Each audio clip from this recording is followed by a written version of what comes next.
Hello, I hope you're having a great day.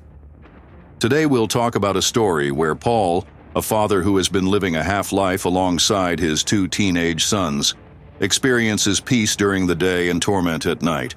When the sun sets, fierce creatures rise and wipe out every living soul in their path. So today we'll see Arcadian. In the near future, mysterious creatures appear out of nowhere and begin killing humanity, causing an apocalyptic event that leaves very few survivors. There are many theories about what happened: an insect carrying an infection, a violet mist, or a punishment for humankind. However, they are all rumors, and no one knows the real story. In the city, Paul is searching for supplies when suddenly the sirens start to wail. He immediately runs, pushing his way through the streets, hiding when necessary, and avoiding screams and explosions as the city becomes covered in black smoke. Eventually, he reaches an abandoned house on the outskirts, where he reunites with his babies, whom he must raise alone. 15 years later, Paul's sons have grown into healthy teenagers. They live in the same house and go out during the day to gather provisions, but at night they remain hidden. As soon as the sun begins to set, Joseph covers the windows and tells his dog Rocco to come inside. Paul waits outside until he sees Thomas return, scolding him for being late. Thomas explains that he likes helping their neighbors, the Rose family, who own a farm. Afterward, the three of them make sure to close all the doors and windows before dinner. Paul scolds Thomas once more, telling him that if he ever comes back late again, he won't be allowed to leave the boundaries. Joseph mocks his brother for this, and the argument soon turns into a physical fight. However, Paul quickly stops them and reminds them that they are men, not animals. After dinner, Paul watches his sons play chess but gets distracted when Rocco begins scratching and growling at the floor. Seeing it as an omen, Paul and Thomas go downstairs and are shocked when they hear a sudden knock at the door. It seems the creatures are trying to break in, so they immediately hold the door to stop it from being forced open. There are tremors and pounding for several seconds until the monsters finally give up and leave. Afterwards, Thomas criticizes Joseph for not helping, but Joseph reveals he has been listening carefully to learn more. There were 3 attempts. The first lasted 10 seconds, the second 20, and the last only 1. Joseph believes the first was just a test, the second was the real attempt to break in, and the third was a frustrated strike. The next day, they check the door and see claw marks all over the wood.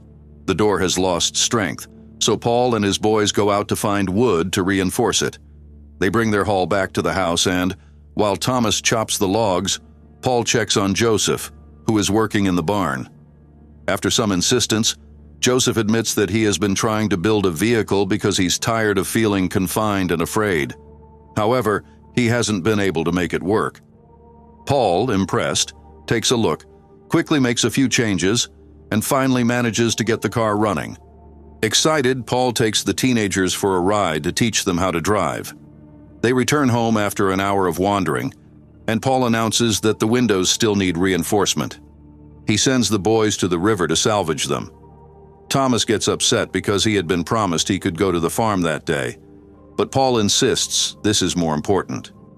The brothers leave in the car, and Thomas begins blaming Joseph, saying that Paul only sent him along to protect his brother. Joseph doesn't believe he needs protection, so when they pass the farm, Thomas gets out of the car and asks Joseph to pick him up on the way back. Back at the house, Paul finishes reinforcing the door and takes a break to smoke by the waterfall. As he looks around, he notices a dark, eerie hole in the rocks. Meanwhile, Joseph arrives at the river, ties himself to the car, and descends into an old abandoned boat to search for supplies. Inside a locker, he finds a pinup torn from a dirty magazine, leaving him speechless for a moment. But then suddenly he's startled when a swarm of insects bursts from the trash, flying around him and trying to reach his skin, forcing him to escape quickly. At the farm, Thomas helps the Rose family with chores, although his main reason for being there is Charlotte. It's clear the 2 teenagers are in love and they take a walk together through the fields. Charlotte shows Thomas a rope tied to a tree and explains that when she was little, she was only allowed to play outside if she remained connected to the tree, so she tied herself to it to run further. They also play a game where they share crazy theories about what caused the apocalypse. When it's time for Thomas to leave, Charlotte gives him a tight hug. The sun is beginning to set, and they both must hurry. Paul returns home and grows worried when he finds Rocco, but not his sons. Joseph goes back to the car, which refuses to start at first, but after a few tries, it finally roars to life. Thomas runs as fast as he can, but slips, falling into a crack in the ground. When Joseph passes by to pick him up, he doesn't see him and keeps driving. Once home, he tells his father what happened. Paul instructs him to lock everything up while he and Rocco go search for Thomas in the ravine. Thomas wakes up in pain and, using a lighter, inspects the place until he sees a creature peeking through a hole in the wall. Its screech even alerts Paul and Rocco, who are approaching cautiously. Thomas pulls out a small knife and stabs the monster's hand, making it retreat. However, when he steps back, another creature appears above and grabs his face. Thomas struggles to breathe, but before he can pass out, Paul arrives, pulls the monster back, and kills it quickly. After making sure Thomas is okay, Paul and Rocco find a tunnel that leads them directly to the ravine. Since it's too dangerous to run through the forest at that hour, they decide to stay in the crack until sunrise. Soon, though, creatures begin entering through the hole, so they prepare a flare. The ground starts trembling as the monsters move underground, trapping the group and covering the exit with dirt. With Rocco barking and the ravine shaking, Paul tells his son and the dog to step back as he places the flare inside the opening. When the creatures try to come closer, Paul triggers a small explosion that unfortunately also hits him. At the house, Joseph hears loud creaks and begins making plans. Minutes later, he sits in front of the main door with a rope tied to his chair and pretends to sleep. Soon, a creature pushes away the wooden planks and slips its hand inside to check if Joseph is really asleep.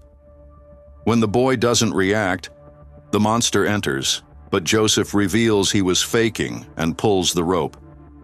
A trapdoor cage falls from the ceiling, capturing the creature instantly. Proud of himself, Joseph covers the cage with a blanket and goes to sleep. The next morning, worried that the others still haven't returned, he drives out to search for them. Meanwhile, Thomas manages to dig through the collapsed earth to reopen the passage and drags his severely injured father out. Rocco also escapes and follows the car's sound until he finds Joseph, guiding him back to reunite with his family. The brothers immediately work together to get Paul into the car and then back to his bed in the house. While discussing how to proceed, Thomas finally notices the cage and looks under the blanket, which causes the monster to thrash violently. Joseph quickly covers it again and explains that light harms the creatures. Then they bandage Paul's wounds, while Joseph remarks that last night the monster took only 8 seconds to break in, the shortest time so far. He's also certain there was a second creature that disappeared. Their behavior is changing too quickly, and Joseph concludes that something isn't right. Thomas points out that the monsters are intelligent. Last night they killed a group in the cave, and maybe they came here for revenge, since Charlotte had said they rarely approached the farm. Joseph, however, doesn't believe they were responsible for those deaths. He thinks it was only Paul, trying to prove himself. At that moment, Thomas attempts to kill the captive creature, but Joseph stops him because he wants to study it. In the struggle, the monster escapes and hides quickly under the bed. When it finally emerges, Rocco barks furiously, forcing it to transform and attack. Joseph rushes to restrain it, and Thomas decisively cuts off its head with an axe. Still wanting to learn more, Joseph takes the body to the barn and begins cutting it open while Rocco and a swarm of insects watch him. However, no matter how much he cuts, he cannot better understand what the creature really is. Thomas then tells him they should take Paul to Charlotte's farm since they have a better house and real medicine. Joseph doesn't believe the Rose family will help them, but Thomas forces him to go along. The brothers place Paul back in the car and head to the farm, where Charlotte's parents prove Joseph right. They don't have enough medicine to spare, so they refuse to take in someone so gravely injured. Charlotte protests, but they ignore her. However, her parents agree to let Thomas stay, which would leave Paul and Joseph with more resources at their own house. Joseph immediately storms off, and when Thomas follows him, the two argue. Joseph blames Thomas for their father's imminent death and, furious, Thomas pushes his brother to the ground and begins to strangle him. When he realizes what he's doing, he stops. But Joseph quickly jumps into the car and drives away with his unconscious father. Heartbroken, Thomas stays with the family at the farm, where Charlotte greets him with a good meal and shows him some of her belongings he had never seen before. The teenagers share a sweet moment and kiss, only to be interrupted by Charlotte's father, who sends his daughter to another room. On his way back, Joseph notices sheep running in fear and mounds of dirt moving everywhere, clear signs that the creatures are underground. When he arrives home, he sees a trail of dirt near the wall and fears the monsters are already beneath the house. After tending to his father, Joseph goes to the barn and begins gathering objects for a new plan. He also blocks all the windows, but while moving through the house, he steps on a rug and falls into a hole, concluding that the monsters are already inside the building. At the farm, Charlotte finds Thomas in the kitchen, still worried about his father. Thomas wants to get medicine and leave, so Charlotte hands him a bottle, and he thanks her with a hug, promising to return. Without realizing someone is listening, Thomas tries to leave, but before he can reach the door, a farmhand points a gun at him, accusing him of stealing.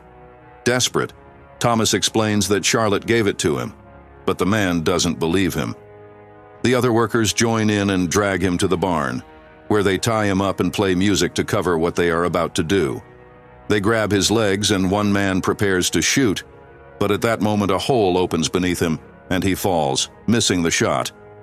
The other men rush to check on him just as a creature emerges from the hole. In the main house, Charlotte's parents wake up at the noise. Her father lights a candle to investigate, but a monster bursts into the room and attacks him. The candle falls, immediately starting a fire. The beast leaps from the father to the mother, trying to kill them both.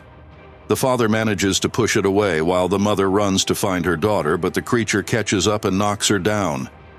The monster transforms again and begins vomiting over the woman before brutally killing her.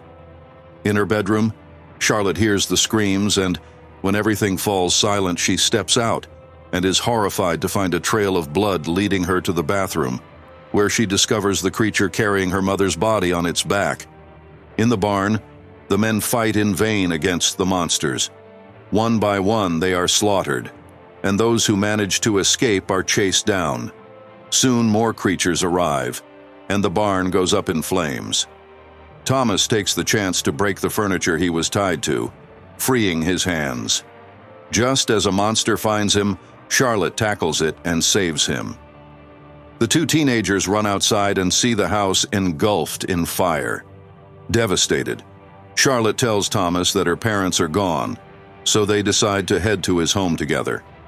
Meanwhile, Joseph throws furniture into the hole in his house, hoping to buy some time. He then checks on his unconscious father, kisses his forehead, and prepares to fight. Suddenly, the hole at the door bursts open, and when Thomas and Charlotte arrive, Joseph admits he needs help. Their conversation is cut short when Paul finally wakes up. He quickly takes the medicine and urges his sons to keep fighting. Joseph shares his plan. Gather all the gasoline they can find in the barn.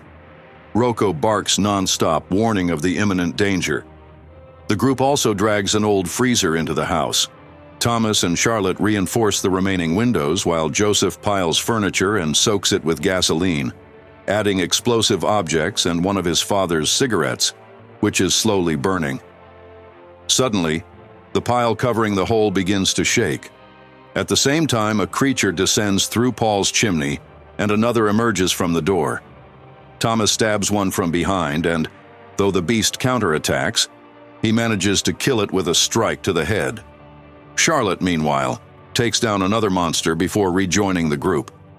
At that moment, Paul appears, covered in blood after killing the creature from the chimney. He grabs Charlotte's weapon and shoots at the ground, trying to stop the horde advancing through the hallway. He kicks the first one, and its weight causes several creatures to collapse together. Still, some manage to cling on, but the teenagers fight them off successfully. Impressed by their teamwork, Paul watches as they run toward the freezer. Instead of following, he closes the door and stays behind to buy them time. The group hides inside the freezer while Paul remembers the day he held his newborn babies and promised them everything would be all right. A new horde storms in, and Paul distracts them until the pile of furniture finally explodes. The freezer spins violently for several minutes until it comes to a stop.